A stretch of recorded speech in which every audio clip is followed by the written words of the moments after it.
Good morning everyone. হঠাৎ করে কিন্তু নতুন একটা সাইকেল দেখতে পাচ্ছেন।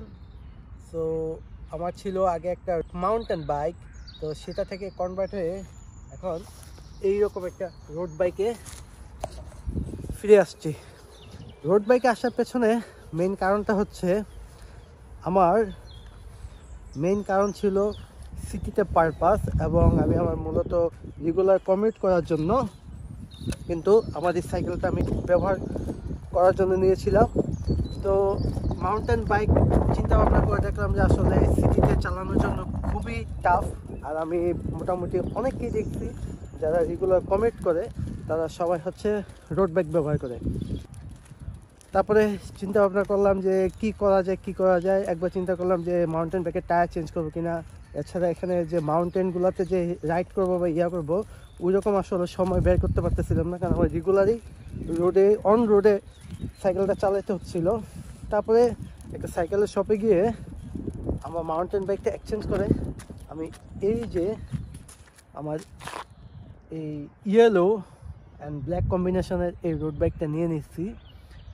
এবং এই রোড বাইকটা মোটামুটি অনেক আগে, কিন্তু এটার একটা বিশেষত্ব হচ্ছে, আমি দেখাই, টিডিএফ। এই টিডিএফ মানে হচ্ছে ট্যুর ডি ফ্রান্স। তো এটা হচ্ছে রোড প্রো মডেলের ক্যারারা ব্র্যান্ডের।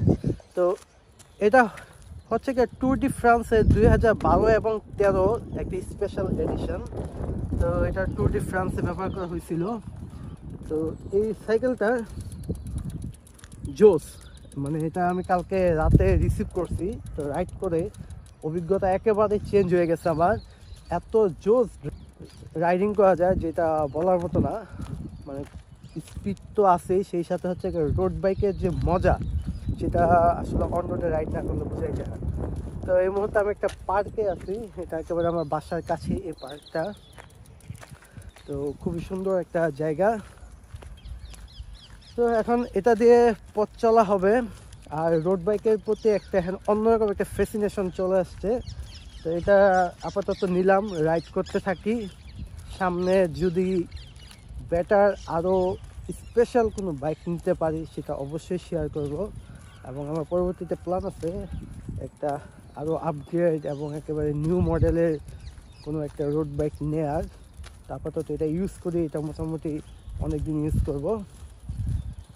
তো আজকে এই আপডেটটা দিলাম, আর আমি চেষ্টা করব এখান থেকে আপনাদের মাঝে ছোট ছোট কিছু ব্লগ দেওয়ার, আর এইখানকার লাইফ স্টাইলটা কীরকম, কেমনি যাচ্ছে না যাচ্ছে আমি ট্রাই করব যদি সময় বের করতে পারি।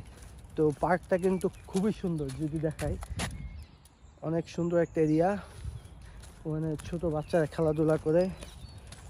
তো আমি দেখি আমার ওয়াইফকে নিয়ে একটা উইকেন্ডে আসবো এদিকে, আর এখানে কিছুদিন পরে গাছগুলোতে সব জায়গায় ফুল টুল ছিটবে, তখন আরও সুন্দর লাগবে। তো আজকে ব্লগটা এখান থেকে শেষ করতেছি। তো দেখা হচ্ছে নতুন কোনো ব্লগে।